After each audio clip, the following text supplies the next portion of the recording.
তিনি যখন সদ্য চিকিৎসক থেকে একজন লেখিকা হতে চলেছেন, ঠিক এমন সময় 1980-র দশকে স্নাতক হবার পর ঢাকা মেডিকেল কলেজ হসপিটালের অ্যানাস্থেসিয়া বিভাগে তিনি চিকিৎসা অনুশীলন করতে শুরু করেন। সেই সাথে মিডফোর্ড হাসপাতালের গাইনোকোলজি বিভাগে অনুশীলনরত অবস্থায় তিনি বীভৎস অভিজ্ঞতার সম্মুখীন হয়েছিলেন, যা তাঁর মতো এক সদ্য তরুণীর জীবনে এনে দিয়েছিল অসংখ্য বিনিদ্র রাত। তিনি প্রত্যক্ষ করেছিলেন বাংলাদেশের বহু ধর্ষিতা মহিলাদের, যারা পাশবিক অত্যাচারের শিকার। শুনেছিলেন কন্যা সন্তান জন্ম দেওয়ার কারণে অসংখ্য নিরীহ মহিলাদের হতাশার আর্তনাদ, যা প্রতিটি মুহূর্তে তাঁর কর্ণকুহরে অনুরণিত হতো এক অতন্দ্র বিভীষিকার মতো। পুরুষ শাসিত সমাজের পৈশাচিক ত্রাস হসপিটালের দেওয়ালে প্রতিধ্বনিত হতো হতভাগ্য সেই মায়েদের চিৎকারের সাথে, যার ফলে হাসপাতালে অধ্যয়নরত তসলিমা একটি মুসলমান পরিবারে জন্মগ্রহণ করা সত্ত্বেও নাস্তিক হয়ে উঠতে থাকেন তখন থেকেই, এবং সেই সাথে নারীবাদী দৃষ্টিভঙ্গির উদ্রেক ঘটতে শুরু করে তাঁর মধ্যে। তারপর থেকে তিনি বাংলাদেশের নিপীড়িত নারীদের জন্য সক্রিয় হয়ে ওঠেন, কলম ধরেন একজন নারীবাদী মানবহিতৈষী হিসাবে, যা তাঁর জীবনে এনে দিয়েছিল এক দুর্গম কণ্টকময় পথ, এবং পরবর্তীকালে নারীর ক্ষমতায়নের জন্য একজন নির্ভীক লেখিকা হিসাবে তাঁকে পৌঁছে দিয়েছিল খ্যাতির শীর্ষে।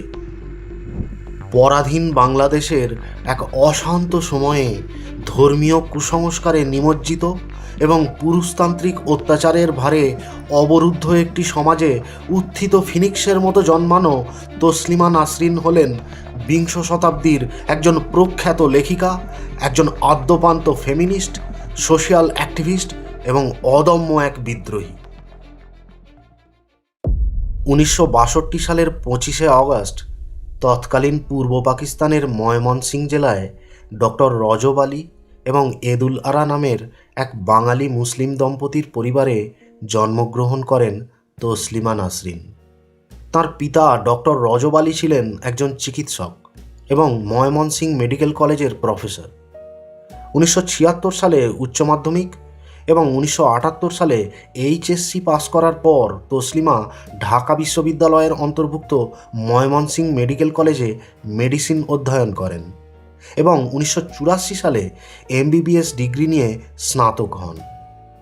কলেজে তিনি সেজুতি নামের একটি পত্রিকায় কবিতা লেখা শুরু করেন এবং সেই পত্রিকার সম্পাদনাও করতেন। তসলিমার সাহিত্য জীবন শুরু হয়েছিল মাত্র 13 বছর বয়সে কবিতা লেখার মাধ্যমে। 1982 থেকে 1993 সালের মধ্যে তিনি কবিতার প্রায় হাফ ডজন সংকলন প্রকাশ করেছিলেন, যার মধ্যে বেশিরভাগই ছিল নারী নিপীড়নের বিষয়কে কেন্দ্র করে লেখা।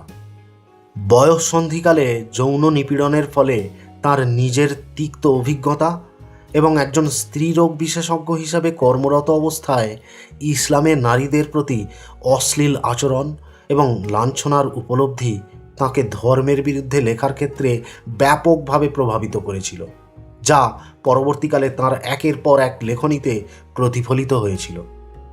ব্রিটিশ শাসিত অবিভক্ত বাংলার একজন নারীবাদী চিন্তাবিদ, লেখিকা এবং মানবহিতৈষী রোকেয়া সাখাওয়াত হুসেইনের জীবন সংগ্রাম তসলিমাকে শিশুকাল থেকেই অনুপ্রাণিত করেছিল। পরে বিখ্যাত ব্রিটিশ লেখিকা ভার্জিনিয়া উলফ এবং প্রখ্যাত ফরাসি ঔপন্যাসিক ও দার্শনিক সাইমন দে বিউভারের লেখা তাকে চরমভাবে উদ্বুদ্ধ করেছিল। 1980-র দশকের শেষের দিকে তিনি গদ্য লেখা শুরু করেন। তাঁর লেখাকে মূলত দুটি সংযুক্ত উপাদান দ্বারা চিহ্নিত করা হয়েছে: স্থানীয় ধর্মীয় সংস্কৃতির সাথে তাঁর সংগ্রাম এবং তাঁর নারীবাদী দর্শন। সে সময়ের উন্মত্ত ধর্মান্ধতার আঙ্গিকে 1993 সালে লেখা তাঁর অগ্নিগর্ভ উপন্যাস লজ্জা সাড়া ফেলে দেয় বাংলাদেশের সাথে সাথে দক্ষিণ এশিয়ার বেশ কয়েকটি দেশে, যা ছিল তৎকালীন কুসংস্কারাচ্ছন্ন বাংলাদেশের সামাজিক ব্যাধির আড়ালে লুকিয়ে থাকা রূঢ় বাস্তবতার এক নগ্ন দর্পণ। তাঁর সেই প্রামাণ্য উপন্যাস প্রকাশের আগে তিনি প্রবন্ধের 3টি সংকলন এবং 4টি উপন্যাস তৈরি করেছিলেন, যেখানে কিছু ধর্মান্ধ মুসলিমের একটি হিন্দু পরিবারের উপর আক্রমণ এবং তাদের দেশ ছাড়তে বাধ্য করার নারকীয় ঘটনার বর্ণনা তিনি তুলে ধরেছিলেন। ফলে ঢাকা শহরে তাঁর বাসায় অপ্রত্যাশিতভাবে একদিন পুলিশ এসে উপস্থিত হয়। তারা তাঁর বাসায় তল্লাশি চালায় এবং তাঁর লেখা পাণ্ডুলিপিগুলো পর্যবেক্ষণ করতে শুরু করে, যেগুলোকে ইসলাম বিরোধী এবং অশ্লীল বলে মনে করা হয়েছিল। কিন্তু পুলিশ অফিসারদের সামনে তিনি সেদিন নিঃশব্দ এবং নির্ভীকভাবে কথোপকথন চালিয়েছিলেন। তিনি যুক্তি দিয়েছিলেন যে তাঁর লেখাগুলো ইসলামের বিরুদ্ধে নয়, বরং পুরুষতান্ত্রিক সমাজ এবং নারীর প্রতি সহিংসতাকে চিরস্থায়ী বিশ্বাসের নিপীড়নমূলক ব্যাখ্যার বিরুদ্ধে। তাঁর তীক্ষ্ণ বুদ্ধি এবং অকাট্য যুক্তি দিয়ে তিনি মহিলাদের বাক স্বাধীনতার গুরুত্ব, নারীর অধিকার এবং নিপীড়নকারী সামাজিক নিয়মকে চ্যালেঞ্জ করার জন্য প্রয়োজনীয়তার বিষয়ে অফিসারদের প্রশ্নবিদ্ধ করেছিলেন। অফিসাররা তাঁর সাহসিকতায় হতবাক হয়ে শীঘ্রই নিজেদেরকে রক্ষণাত্মক অবস্থায় নিয়ে চলে যায় এবং উপলব্ধি করে যে তারা জ্বলন্ত অগ্নিপিণ্ডের মতো একজন লেখিকাকে অবমূল্যায়ন করে ফেলেছে, যার ফলে তারা দ্রুত সেখান থেকে পশ্চাদপসরণ করে। কিন্তু ইসলামের সমালোচনা এবং নারীর সমতা দাবি করার জন্য পরে বেশ কয়েকবার শারীরিক আক্রমণের শিকার হতে হয়েছিল তাঁকে।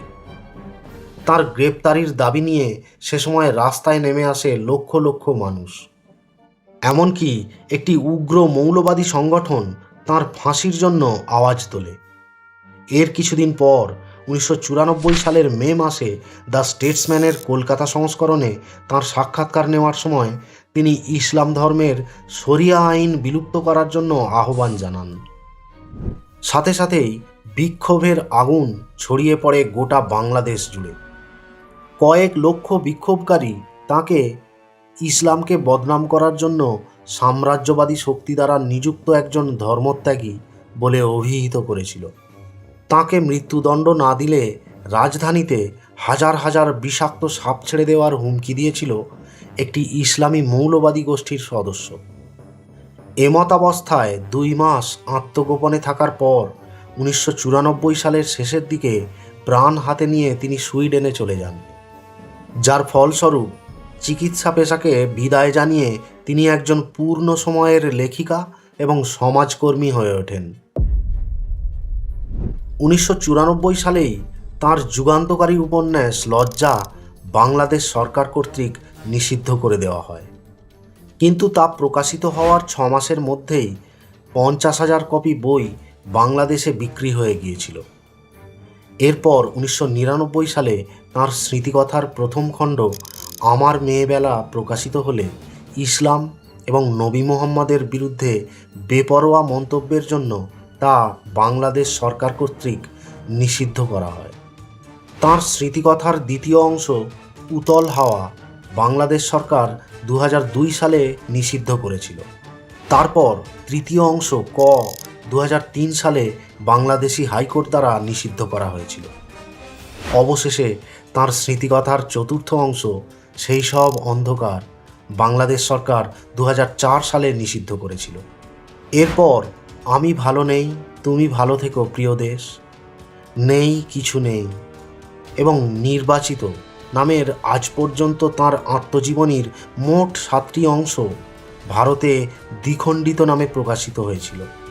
কিন্তু পশ্চিমবঙ্গে কিছু ভারতীয় মুসলিম কর্মী অবিলম্বে বইটির 3000টি কপি বাজেয়াপ্ত করে ফেলে। পরে কলকাতার পিপলস বুক সোসাইটি তাঁর 7টি খণ্ডকেই পাবলিশ করেছিল। 2002 সালে তাঁর বিখ্যাত আত্মজীবনীমূলক প্রবন্ধ আমার মেয়েবেলার ইংরেজি ভার্সন মাই গার্লহুড প্রকাশিত হলে তার দ্বিতীয় আনন্দ পুরস্কার এনে দেয় তাঁকে। একদিকে যখন নিজের দেশ বাংলাদেশে তাঁর একের পর এক উপন্যাসকে নিষিদ্ধ করে দেওয়া হচ্ছিল, তখন অপরদিকে ইউরোপিয়ান পার্লামেন্ট থেকে শাখারভ পুরস্কার, মার্কিন যুক্তরাষ্ট্রের ফেমিনিস্ট মেজরিটি ফাউন্ডেশন থেকে ফেমিনিস্ট অব দ্য ইয়ার পুরস্কার, সুইডেনের সুইডিশ পেন থেকে কার্ট টাকলস্কি পুরস্কার এবং ফ্রান্স থেকে হিউম্যান রাইটস অ্যাওয়ার্ড পুরস্কার লাভ করতে থাকেন তিনি। এছাড়াও 1995 সালে জার্মানি থেকে জার্মান একাডেমিক এক্সচেঞ্জ সার্ভিস তাকে স্কলারশিপ দেয় এবং বেলজিয়ামের লুভেইন ক্যাথলিক ইউনিভার্সিটি থেকে তিনি ডক্টরেট উপাধি লাভ করার সাথে সাথে 1996 সালে গ্রেট ব্রিটেন থেকে ডিস্টিংগুইশড হিউম্যানিস্ট অ্যাওয়ার্ডও লাভ করেন তিনি। এরপর 2002 সালে নীলাঞ্জনা নামের এক চরিত্রের মধ্যে দিয়ে একটি গ্রাম্য মেয়ের প্যারিসে অভিবাসনের জীবন কাহিনীর মধ্যে দিয়ে নারী সত্তার জাগরণের আঙ্গিকে রচিত তাঁর বিখ্যাত উপন্যাস ফ্রেঞ্চ লাভার প্রকাশিত হলে তা সাড়া ফেলে দেয়। সে সময় তাঁর লেখা সবকটি প্রবন্ধ, উপন্যাস, ছোট গল্প এবং আত্মজীবনীমূলক রচনা বিভিন্ন দেশে 20টি ভাষায় অনুবাদ করা হয়, যার ফলে মার্কিন যুক্তরাষ্ট্র থেকে উড্রো উইলসন ফেলোশিপ, জার্মানি থেকে এরউইন ফিশার অ্যাওয়ার্ড এবং 2008 সালে ফ্রান্স থেকে তাঁর স্বপ্নের পুরস্কার সাইমন দে বিউভার প্রাইজে পুরস্কৃত ও ভূষিত হয়েছিলেন তিনি। 1994 সালে বাংলাদেশ থেকে পালিয়ে যাওয়ার পর নাসরিন পরবর্তী 10 বছর সুইডেন, জার্মানি, ফ্রান্স এবং মার্কিন যুক্তরাষ্ট্রে নির্বাসিত জীবন কাটিয়েছিলেন। ভারতে আসার জন্য ভিসা পেতে তাকে 6 বছর অপেক্ষা করতে হয়েছিল। অবশেষে তিনি ভারতে আসেন 2004 সালে এবং সেখানে 2007 সাল পর্যন্ত বসবাস করেন। এর মধ্যে হায়দ্রাবাদে কিছু ধর্মান্ধ মুসলিমদের দ্বারা শারীরিকভাবে আক্রান্ত হওয়ার পর তাকে কলকাতায় গৃহবন্দী থাকতে বাধ্য করা হয়। এরপর 3 মাস নয়াদিল্লিতে গৃহবন্দী থাকার পর মার্কিন যুক্তরাষ্ট্রে চলে যান। 2008 সালে তিনি আবার ফিরে আসেন ভারতে। 2003 সালে বাংলাদেশের এক কবি সৈয়দ শামসুল হক তাঁর বিরুদ্ধে মানহানির মামলা দায়ের করেন, কারণ তসলিমার উপন্যাস কতে তিনি শামসুল হকের সাথে তার কন্যাসম ভাগ্নির অবৈধ সম্পর্কের কথা উল্লেখ করেছিলেন, যার ফলে মামলায় তাঁর থেকে $4 মিলিয়ন অর্থ দাবি করা হয়েছিল। এমতাবস্থায় ভারতের স্বনামধন্য লেখিকা মহাশ্বেতা দেবী, কবি জয় গোস্বামী এবং শিল্পী পরিতোষ সেনের সমর্থনে তিনি এক প্রকার প্রায় রক্ষা পেয়েছিলেন। এছাড়াও বাংলাদেশের এক লেখক ও দার্শনিক কবির চৌধুরীও তাঁকে জোরালোভাবে সমর্থন করেছিলেন। আবার একবার ভারতের প্রখ্যাত সাহিত্যিক অরুন্ধতী রায়, গিরিশ কর্নাড ও অন্যান্যরা তাঁকে সহযোগিতা করেছিলেন যখন তিনি 2007 সালে দিল্লিতে গৃহবন্দী ছিলেন এবং ভারত সরকারের কাছে স্থায়ী নাগরিকত্বের জন্য আবেদন করেছিলেন। কলকাতায় ফিরে আসার পর আবারও তিনি ইসলামের সমালোচনা করার জন্য ধর্মীয় মৌলবাদীদের বিরোধিতার মুখে পড়েছিলেন। 2006 সালের জুন মাসে কলকাতার টিপু সুলতান মসজিদের ইমাম সৈয়দ নুরুর রহমান বরকতি ঘোষণা করে যে জনসমক্ষে অপমান করে তসলিমা নাসরিনের মুখ কালো করে দিতে পারলে তাকে নগদ অর্থ পুরস্কার দেওয়া হবে। 2007 সালে all India Muslim personal board তাঁর শিরশ্ছেদের জন্য 5 লক্ষ টাকা দেওয়ার প্রস্তাব দিয়েছিল। এছাড়াও 2015 সালে তাকে আল কায়েদা সংশ্লিষ্ট চরমপন্থীরা মৃত্যুর হুমকি পর্যন্ত দিয়েছিল। তাই সেন্টার ফর ইনকোয়ারি তাকে মার্কিন যুক্তরাষ্ট্রে পুনরায় ফিরে যাওয়ার জন্য সহায়তা করেছিল। বহুদিন পর ভারতে দীর্ঘস্থায়ী নাগরিকত্ব নিয়ে ফিরে এলেও তাঁর বাবা মাকে শেষবারের মতো দেখার জন্য তাঁকে আর কখনোই বাংলাদেশে যাওয়ার অনুমতি দেওয়া হয়নি। যে দেশের অত্যাচারিত নিপীড়িত নারীদের ক্ষমতায়নের জন্য সারা জীবন অগ্রণী থেকেছেন আর লিখে গেছেন অজস্র অগ্নিগর্ভ দলিল, আজ সেই জন্মভূমি বাংলাদেশ তাঁর জন্য বন্ধ করে দিয়েছে সমস্ত দ্বার। শুধুমাত্র সময়ের অলিন্দে চিরকাল তিনি বিশ্ববাসীর কাছে থেকে যাবেন একজন নির্ভীক প্রতিবাদী হয়ে।